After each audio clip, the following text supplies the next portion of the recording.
Bu. Siapa Mbak?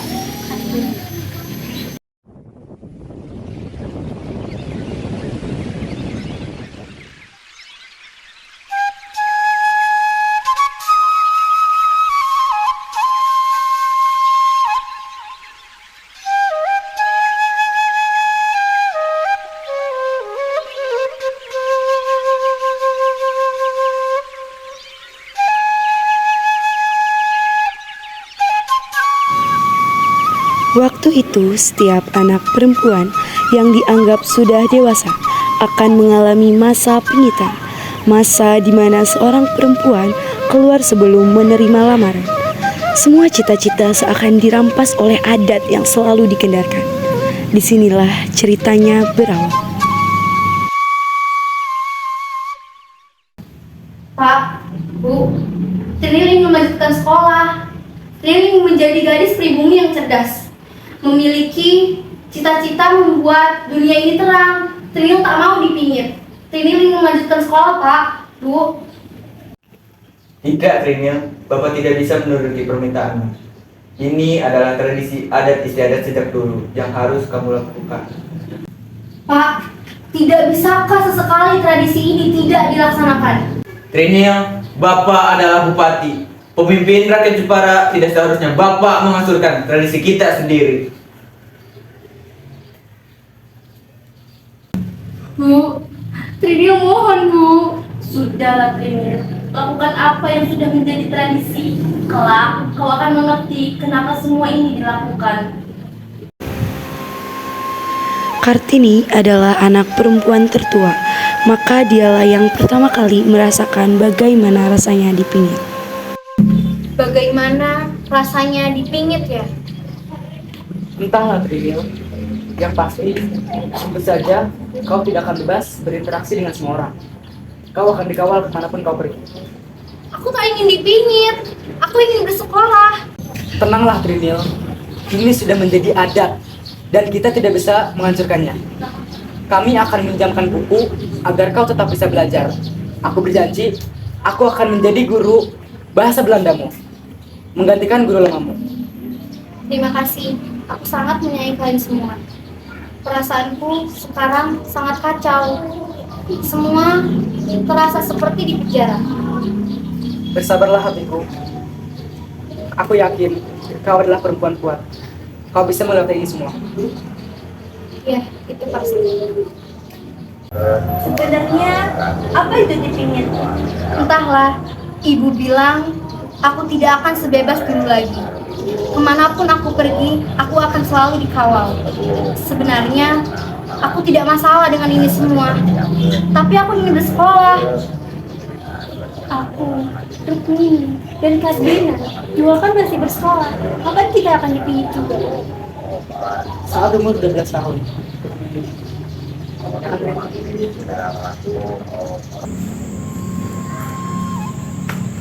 Kartini, Iya, Mas. sini duduk dulu. Ada apa, Thomas? Iki, Iki buku apa, Thomas? itu buku untuk kamu belajar. Matur suwun, Thomas. Iya Kartini, Kang Mas harap ini bisa membantu. Romo juga sudah meminta permintaanmu untuk mengajar perempuan di desa ini. Matur suwun sangat, Thomas. Iya Kartini. Kartini sedang duduk di salah satu bangku kayu yang terletak di halaman belakang rumahnya. Tiba-tiba, gadis berwajah Eropa terlihat berjalan dari kejauhan. Kartini memincingkan matanya dan segera tertawa gembira melihat siapa yang datang mengunjunginya. Dua sahabatnya, Rosa dan Stella. Kartini, bagaimana kabarmu? Secara fisik, aku memang baik-baik saja.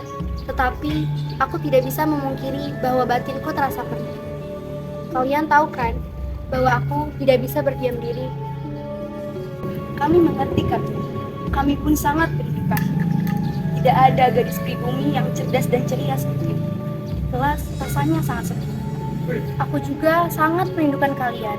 Aku ingin kembali, tetapi tradisi ini membuatku tidak bisa melakukan apa yang ku mau. Aku pun tidak mengerti dengan tradisi itu, Kartini. Emang apa salahnya perempuan bersekolah? Aku pun tidak mengerti. Jika kau tidak sekolah, apa yang kau lakukan Kartini? Aku hanya melakukan apa yang dilakukan perempuan pribumi lakukan. Dan mungkin aku akan menikah. Itulah yang dikatakan ibuku. Oh Kartini, kamu harus bersabar. Kami berjanji, kami akan selalu ada untukmu. Matur suwun Stella. Rosa. Kartini, ini kami ada buku. Beberapa di antaranya berbahasa Belanda. Kamu bisa mempelajari. Matur suwun. Aku tidak bisa mengatakan apapun. Selama Kartini, kami berjanji, kami akan mengunjungi kamu lagi di sini. Ya Kartini, kami akan selalu membantu setiap masa-masa sulit. Hari-harinya pun diisi dengan semua hal yang katanya harus bisa dilakukan oleh wanita sejati. Ditambah dengan belajar bahasa Belanda melalui buku-buku yang dipinjamkan sahabat dan kakaknya, Raden Mas Busomo.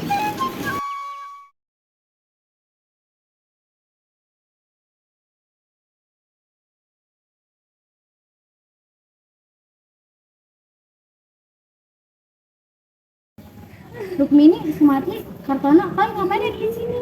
Ninil, ayo kita pergi dari sini. Ayo pergi keliling Jepara. Kalian tahu kan, kalau aku dipingit, aku harus pergi dengan pengawalan. Tidak mungkin aku bebas berinteraksi dengan masyarakat.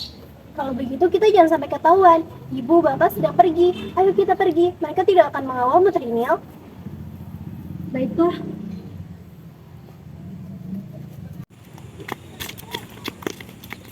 Ada apa hari ini? Ayo kita hampiri ibu-ibu yang di bibir sawah itu. Apa yang mengganggu pikiranmu? Ada hal yang ingin aku ketahui, Rukmini. Lagi pula, tidak apa jika sesekali aku berbicara dengan pribumi lainnya.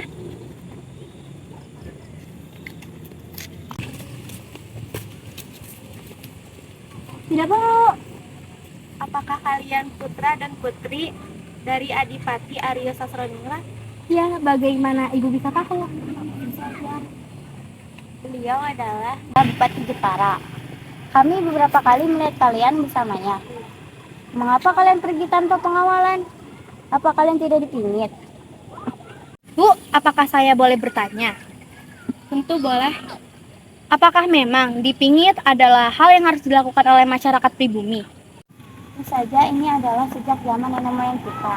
Lagi pula dipingit bisa menjaga diri kita dan berhati-hati kepada laki-laki yang bukan mendidik kita hingga kita menikah. Lalu, apakah ibu bersekolah? Kami hanya rakyat biasa. Sejak kecil kami tidak bersekolah. Lalu yang bisa sekolah hanya rakyat Belanda dan kaum pribumi. Selain itu hanya laki-laki yang bisa bersekolah. Lagi pula menikah adalah tradisi sejak dulu. Jadi sudah jadi tradisi turun-menurun. Kartini, ayo pindah kamar. Munsewu, ada apa iki? Kamu orang perlu ngerti. Aku lebih berkuasa terhadap Rukmini ketimbang kamu. Eleng kamu ya. Seduar-duarnya lona-lona itu memujamu. Kedudukanku kenengkennya lebih tinggi dari kamu. Kamu harus tahu, adat kita iki harus dipatuhi.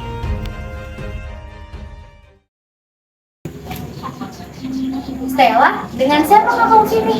Apakah kau bersama dengan sahabat-sahabat yang lain? Tidak, Kartini. Aku bersama kedua orang tuaku. Benarkah? Kalau begitu, aku ingin bertemu dengan mereka. Sudah lama aku tidak bertemu dengan Tuan dan Nyonya Berdana. Sebentar, Kartini. Ada yang harus kubicarakan denganmu. Aku akan pergi, Kartini. Apa maksudmu, Stella? Aku ingin melanjutkan sekolahku di Belanda. Aku sudah lulus. Aku ingin melanjutkan sekolah yang lebih tinggi. Lalu, bagaimana dengan Rosa dan Van Kol?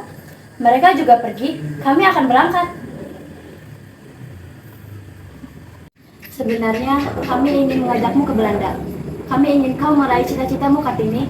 Tapi kami tahu bahwa kau akan tidak diizinkan untuk Aku tidak tahu harus bagaimana berpisah dengan kalian, Stella. Kita masih bisa berbalas surat.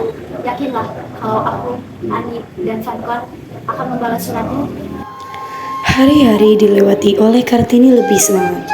Ia selalu berkirim surat dengan sahabat-sahabatnya, termasuk Tuan dan Nyonya Abendanin. Ada banyak hal yang diceritakan oleh sahabat-sahabatnya. termasuk melanjutkan pendidikan melalui beasiswa kedokteran di Belanda untuk Kartini. Bagaimana dengan pendapat Ibu mengenai beasiswa kedokteran itu, Bu? Trinil, untuk apa kau melanjutkan sekolahmu? Ibu tahu, melanjutkan sekolah adalah keinginanmu, ditambah melalui beasiswa yang artinya ibu dan bapak tidak menanggung pembayaran. Tapi nak, kau adalah perempuan, kau sudah dewasa. Bagaimana maksud ibu? Mengapa kau tidak menikah saja, Trinil? Bu, bukankah ibu tahu Trinil ini memiliki cita-cita untuk membuat kaum perempuan untuk bersekolah, untuk membuat kaum pribumi ini mengenyam pendidikan? Jika Trinil menikah, maka mimpi terindah Trinil tidak akan terwujud. Pernikahan ini akan menghambat segalanya. Trinil, kau adalah wanita, umurmu sudah cukup. Bahkan, biasanya tidak ada wanita berumur 24 tahun yang belum menikah di Jepara. Kau sudah harus sadar, Trinil. Sudah saatnya kau berhenti untuk dipingit. Berhenti dipingit, Bu. Tentu, apabila kau menikah, kau akan berhenti untuk dipingit. Karena sesungguhnya pingitan itu untuk melindungimu, untuk melindungi kaum perempuan. Dan kau harus tahu, sudah ada seseorang yang ingin meminangmu. Siapa lelaki tersebut, Bu? Dia adalah Raden Mas Adipati Aryo Singgi Dioho Adiningrat, Bupati Rembang. Dia memang pernah menikah 3 kali, namun ibu yakin dia orang yang tepat untukmu. Trinil ingin menemuinya terlebih dahulu. Ada beberapa hal yang perlu kamu pertimbangkan. Baik. Kartini, kedua orang tuanya, Kartina, Panji, dan Busono, berdiri di ambang pintu menunggu kehadiran sosok yang sudah ditunggu-tunggu. Jantung Kartini berdegup kencang, pikirannya kacau. Ia masih belum siap bagaimana bila lelaki itu akan menghambat mimpinya.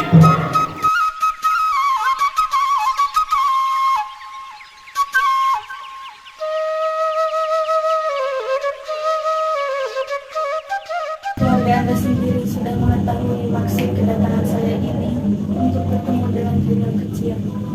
Mohon maaf sebelumnya, Mas Adipati Aryo sendiri. Semuanya kami serahkan pada Kartini bagaimana jawabannya. Kami membiarkan dia mengambil keputusannya sendiri. Lalu, bagaimana dengan jawaban Kartini sendiri? Bapak, Ibu, bolehkah Trinil berbicara berdua saja dengan Mas Adipati? Baiklah. Ada beberapa hal yang harus saya tanyakan, Raden. Tentu. Apakah itu Kartini? Saya mempunyai cita-cita untuk membangun sekolah bagi kaum pribumi, khususnya perempuan. Setidaknya mereka tidak lagi berada dalam keterbelakangan. Saya ingin wanita disamaratakan dengan laki-laki, dan saya ingin wanita tidak lagi ditindas dan menjadi kaum yang lemah. Bagaimana dengan pendapat Adipati sendiri? Sungguh hal itu sangat mulia. Saya juga sempat memikirkan hal itu, namun ada beberapa hal dan pertimbangan yang membuat saya belum melakukannya. Apabila Kartini ingin melakukannya, lakukan saja. Saya siap mendukung apapun itu.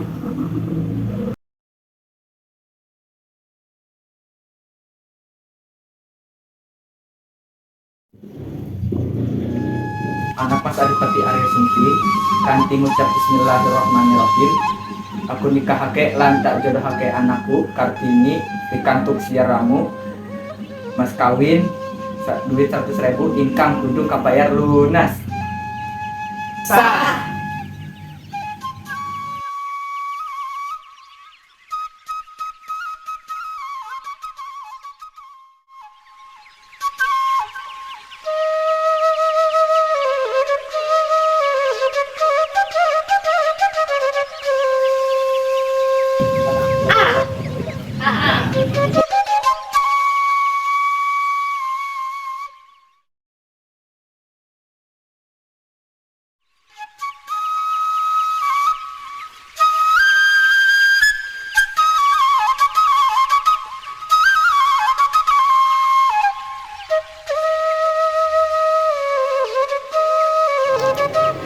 Setelah perjuangan panjang, emansipasi wanita, dan berbagai mimpi yang ia coba wujudkan, akhirnya ia menutup usia.